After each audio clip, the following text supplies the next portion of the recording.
ఇలా ఒకసారి సుజీ రవ్వ మైదాతో స్వీట్ చేసి పెట్టారంటే చాలా ఇష్టంగా తినేస్తారు. ముందుగా స్టవ్ వెలిగించి కళాయి పెట్టి 1 కప్పు బెల్లం, 1/2 కప్పు వాటర్ వేసుకొని బెల్లాన్ని బాగా కరిగించి పక్కన పెట్టేసుకోవాలి.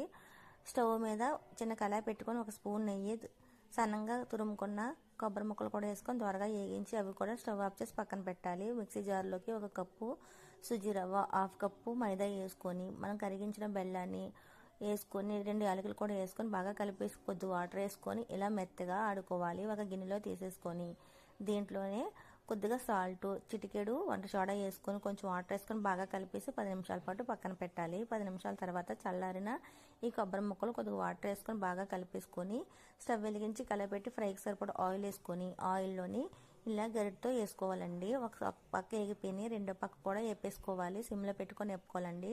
టేస్ట్ మటుకి చాలా చాలా బాగుంటాయి. మీరు కూడా తప్పకుండా ట్రై చేయండి. అందరూ చాలా ఇష్టంగా తింటారు. ఓకేనా ఫ్రెండ్స్, మరిన్ని వీడియోల కోసం మన ఛానల్ సబ్స్క్రైబ్ చేసుకోండి.